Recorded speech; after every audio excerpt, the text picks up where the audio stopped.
Halo semuanya, sebelum kita mulai pembahasan seru kita hari ini, jangan lupa ya untuk mampir dan follow kanal YouTube, TikTok, Instagram, dan Facebook saya semuanya atas nama Hadi Hareva. Oke, kalau sudah, yuk kita langsung mulai. Hari ini kita bakal menyelami sebuah misteri sejarah yang udah jadi perdebatan selama ratusan tahun.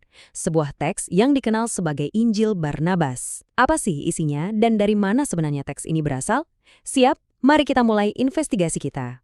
Coba deh bayangin, tiba-tiba ditemukan sebuah naskah kuno yang menceritakan kisah Yesus dengan cara yang, beda banget dari yang pernah kita dengar.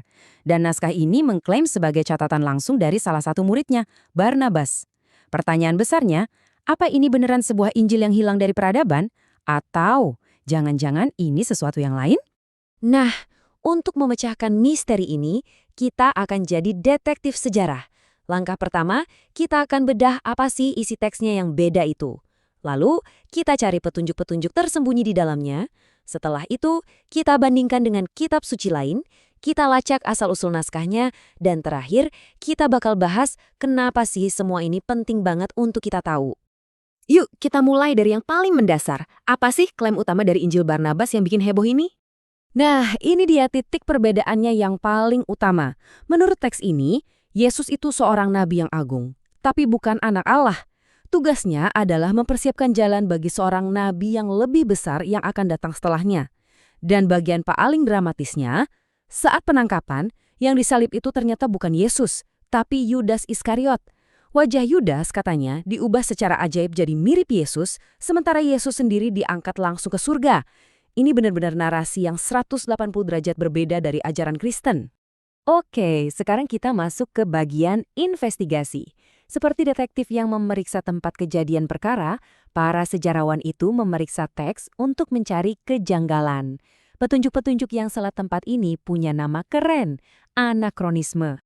Gampangnya gini, anakronisme itu sesuatu yang salah zaman. Misalnya, kayak nemuin jam tangan di ukiran Candi Borobudur. Aneh kan? Nah, menemukan anakronisme kayak gini itu cara yang jitu banget buat ngetes apakah sebuah teks beneran berasal dari zaman yang diklaimnya. Yuk kita lihat apa aja yang kita temukan di Injil Barnabas. Kita mulai dari kesalahan geografis yang jujur aja fatal banget. Teks ini bilang Yesus berlayar ke Nazaret. Masalahnya, Nazaret itu kota di perbukitan, jauh dari laut manapun. Sebaliknya, dibilang Yesus mendaki ke Kapernaum, padahal kota itu ada di dataran rendah di tepi danau. Siapapun yang tinggal di Palestina abad pertama, pasti hafal banget geografi dasar ini. Kejanggalannya nggak berhenti di situ. Teks ini bilang Yesus lahir pas zaman Pontius Pilatus. Padahal Injil yang kita kenal mencatat kelahirannya jauh sebelum itu. Aturan soal tahun Yobel, tradisi Yahudi yang penting, juga salah. Harusnya tiap 50 tahun, di sini dibilang 100 tahun. Dan yang paling parah mungkin menempatkan kaum Farisi, kelompok yang ada di zaman Yesus, mundur ratusan tahun ke belakang, ke zaman Nabi Elia. Wah, itu bedanya lebih dari 700 tahun. Kadang, detail kecil itu justru yang paling membuka kedok. Injil Barnabas menyebutkan tong kayu buat menyimpan anggur. Itu kan kebiasaan Eropa di abad pertengahan. Di Palestina abad pertama, mereka pakainya kantong kulit atau guci tanah liat. Terus, ada penyebutan gula sebagai komoditas. Padahal pemanis utama saat itu ya madu. Sampai perhitungan nilai tukar koinnya pun gak akurat untuk zaman itu. Lebih mencerminkan pemahaman dari era yang jauh lebih modern.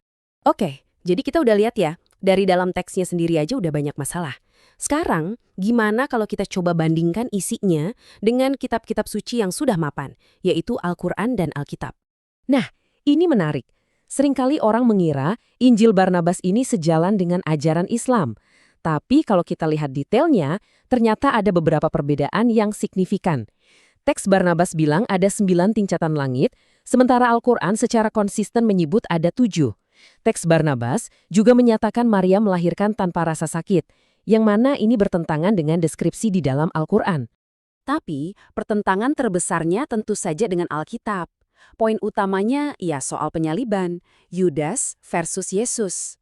Dan yang gak kalah penting, di Injil Barnabas, Yesus secara tegas menyangkal bahwa dirinya adalah Mesias. Ini adalah penolakan total terhadap identitas sentral Yesus dalam keempat Injil yang kita kenal. Dan soal penyangkalan Mesias ini sebenarnya blunder yang fatal banget dari si penulis.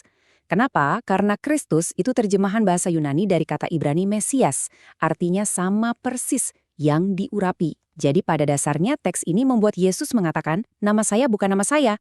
Ini menunjukkan kalau penulisnya punya pemahaman yang kurang mendalam soal istilah-istilah kunci ini. Kita sudah periksa bukti dari dalam teks dan juga perbandingannya. Sekarang, ayo kita beralih ke bukti fisik, yaitu naskahnya sendiri. Dari mana sih benda ini datang dan kapan pertama kali muncul? Coba deh, lihat rentang waktu ini. Barnabas yang asli itu hidup di abad pertama. Lalu, mungkin ada penyebutan nama teks ini di abad kelima, walau itu pun masih diperdebatkan keasliannya.